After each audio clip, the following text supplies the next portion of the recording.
क्या आपने कभी अपने गांव में एक हाथी को चलते हुए देखा है? ज़रूर देखा होगा। तो होता क्या है कि जब हमारे गांव में हाथी चल रहा होता है तो कुछ लोग होते हैं जो उस हाथी को गणेश जी का स्वरूप मान के उसे सामने से प्रणाम करते हैं कि जय हो भगवान श्री गणेश जी।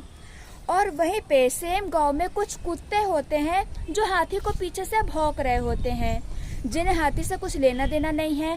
हाथी ने उनका कुछ बिगाड़ा भी नहीं है, ना उनमें कोई कंपटीशन होता है और ना ही दोनों में कुछ सिमिलैरिटी होती है। कोई रीज़न ही नहीं होता है कि वो कुत्ते भौंके हाथी पे, पर वो फिर भी भौंकते हैं। तो आपको पता है कि वो ऐसा क्यों करते हैं? अगर वो कुत्ते हमारी भाषा समझ सकते या फिर हम उनकी भाषा समझ सकते और उनसे पूछा जाता कि तुम क्यों भौंकते हो हाथी पे, उन्होंने तुम्हारा बिगाड़ा क्या है, तो पता है वो कुत्ते क्या कहते? वो कुत्ते ये कहते कि हमें इस हाथी से कोई प्रॉब्लम नहीं है, इसने हमारे साथ कुछ गलत नहीं किया है, पर हमें प्रॉब्लम है तो उन लोगों से है जो इसको प्रणाम कर रहे हैं। लोग इसको प्रणाम क्यों कर रहे हैं? हमें देख के बुरा लग रहा है, हमें देख के जेलस फील हो रहा है, पर हाथी को कोई फर्क नहीं पड़ता। हाथी को ना उन लोगों से फर्क पड़ता है कि जो उसके आगे प्रणाम कर रहे हैं, क्योंकि हाथी ने कहा ही नहीं कि मुझे प्रणाम करो।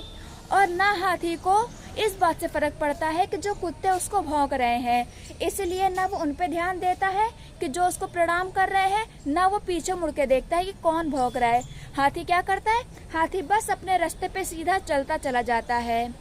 तो यही होता है कि जब भी हम लाइफ में कुछ अच्छा करते हैं या अपने गोल के लिए काम करते हैं तो बहुत सारे लोग होते हैं जो हमें क्रिटिसाइज़ करते हैं, हमारी इंसल्ट करते हैं, और कुछ लोग होते हैं जो हमें सपोर्ट करते हैं, हमें अप्रिशिएट करते हैं। तो दोनों तरह के लोग हमारी लाइफ में आते हैं, पर हमें क्या करना है ये भगवत गीता में बताया गया है। भगवत गीता में भगवान श्री कृष्ण ये बताते हैं कि हमें मान अपमान के ऊपर उठना है। और क्यों उठना है? कि जब भी हम मान अपमान के चक्कर में पड़ते हैं ना, तो या तो जब हमें बहुत ज़्यादा सम्मान मिलता है तो हमारे अंदर घमंड आ जाता है, और अगर हमें क्रिटिसाइज करते हैं लोग तो हम लोग वो काम करना छोड़ देते हैं। इसलिए हमें दोनों ही चीज़ों पे ध्यान नहीं देना है। जैसे हाथी ने ध्यान नहीं दिया, वो अपने रास्ते पे चलता रहा, इसी तरह हमें भी अपने गोल पे काम करते जाना है। क्योंकि जब हम लोग इन मान अपमान के चक्करों में नहीं पड़ते ना, और अपने गोल के लिए काम करते हैं, अपने गोल के लिए फोकस रहते हैं, तो फिर हम अपना एक इम्पैक्ट छोड़ पाते हैं दुनिया में, और हम एक दुनिया में एक चेंज ला पाते हैं। तो यही सबसे बड़ी की है सक्सेसफुल होने की। जो लोग आपको बुरा भला बोलते हैं उनको उन कुत्तों की तरह ट्रीट करिए जो कि पीछे भौंक रहे थे हाथी के, और जो लोग आपको अप्रिशिएट कर रहे हैं, आपकी तारीफ कर रहे हैं, उनको भी उस तरह लीजिए जैसे कि वो लोग हाथी को प्रणाम कर रहे थे। पर आपको दोनों ही से कोई लेना देना नहीं है, क्योंकि आज वो आपको प्रणाम कर रहे हैं, कल पता नहीं कैसे बिहेव करेंगे।